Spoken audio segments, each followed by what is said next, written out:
Kalau kamu lagi nonton bahasan ini, kemungkinan besar kamu adalah bagian dari generasi sandwich yang udah capek banget. Rasanya kerja keras terus tapi uangnya kayak menguap gitu aja buat kebutuhan keluarga, bayar cicilan, bahkan lunasin utang yang bukan punya kamu. Nah, yuk kita bedah bareng-bareng gimana caranya menghentikan siklus ini. Coba deh jujur sama diri sendiri. Ngerasa nggak sih kalau kamu itu udah kayak jadi ATM berjalan buat keluarga? Jadi sumber uang yang seolah-olah nggak ada habisnya buat semua kebutuhan dan utang mereka. Kamu udah banting tulang. Tapi kadang masih aja dianggap egois atau pelit kalau bantuan yang kamu kasih dirasa kurang. Perasaan ini tuh nyata. Dan percayalah, kamu nggak sendirian. Inilah yang sering disebut sebagai generasi sandwich. Kamu itu posisinya kejepit di tengah, harus menopang dua generasi sekaligus. Orang tua di atas dan anak-anak di bawah. Ini tantangan yang luar biasa berat, dan di sini kita bakal kupas tuntas beberapa strategi buat menghadapinya. Oke, kita mulai dulu dari bagian 1, jebakan generasi sandwich. Kita perlu paham dulu nih, kenapa sih situasi ini rasanya berat banget, baik secara emosional maupun ya jelas secara finansial. Ini nih siklus yang bikin frustrasi banget kan? Rasanya pendapatan kita itu cuma numpang lewat. Begitu gajian, langsung kesedot buat berbagai kewajiban keluarga. Dan yang paling bikin nyesek itu adalah ketika semua pengorbanan kita nggak dihargai atau malah dianggap ya emang udah seharusnya. Sekarang kita masuk ke bagian solusinya. Bagian 2, amankan fondasi Anda. Eits, ini bukan soal trik-trik finansial dulu ya, tapi soal perubahan mindset yang paling fundamental, paling krusial, supaya kamu bisa pegang kendali lagi. Nah, prinsip utamanya itu persis kayak yang diomongin pramugari di pesawat. Kamu harus selamatkan diri kamu dulu, baru bisa menolong orang lain. Coba bayangin, kalau kamu sebagai sumber pemasukan utama malah ikut-ikutan tumbang, wah bisa-bisa seluruh pesawat keluarga ikut jatuh kan? Coba lihat perbandingan nyata ini. Ada cerita dua orang kakak beradik. Yang satu, dia jujur bilang kalau kondisi keuangannya lagi pas-pasan, jadi dia fokus buat beresin urusannya dulu. Kakak yang satunya lagi, maksain diri, kasih apapun yang diminta, bahkan sampai ngutang diam-diam. Coba tebak, siapa yang sekarang justru bisa rutin dan konsisten bantu orang tuanya? Jelas yang pertama. Jadi, intinya adalah, jujur sama kondisi finansial itu satu-satunya cara supaya kamu bisa terus membantu dalam jangka panjang. Kalau kamu memang belum mampu bantu pakai uang, itu bukan berarti kamu nggak bisa berkontribusi sama sekali loh. Kamu bisa bantu urus dokumen-dokumen penting, bantu orang tua buka usaha kecil-kecilan, atau malah bikin proyek bareng keluarga. Bantuan-bantuan kayak gini, yang seringkali jauh lebih berharga dari uang, justru idenya bisa muncul pas kita berani jujur soal kondisi keuangan kita. Oke, selain jujur, langkah mendasar kedua adalah jadi proaktif. Kamu nggak bisa cuma pasrah nerima keadaan. Kalau kamu sadar pendapatanmu terbatas, sementara kebutuhan keluarga makin besar, ya artinya kamu harus bergerak. Jadi apa yang bisa dilakuin? Pertama, terima kondisinya tapi jangan nyerah. Mulai deh cari-cari sumber pemasukan tambahan, entah itu freelance, jualan online, apapun itu. Atau coba investasikan waktu buat belajar skill baru, biar bisa dapat kerjaan yang gajinya lebih gede. Percaya deh, ini satu-satunya cara buat mutusin lingkaran setan ini untuk selamanya.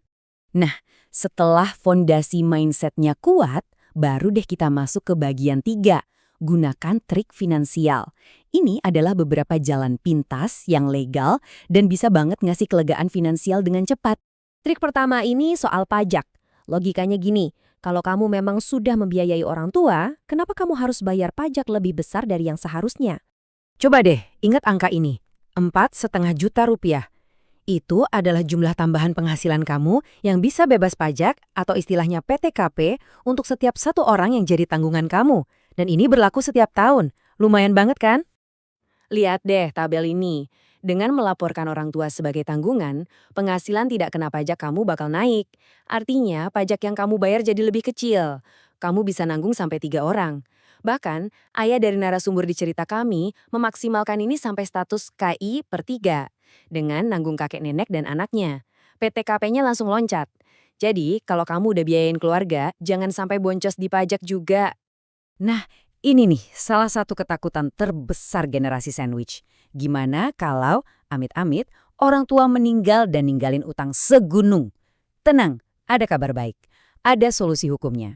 Hukum di Indonesia itu sebenarnya jelas banget.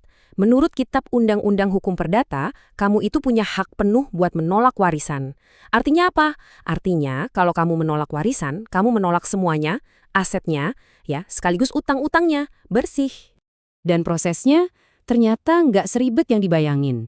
Kamu cuma perlu datang ke pengadilan negeri terdekat, terus ajukan penolakan warisan secara resmi.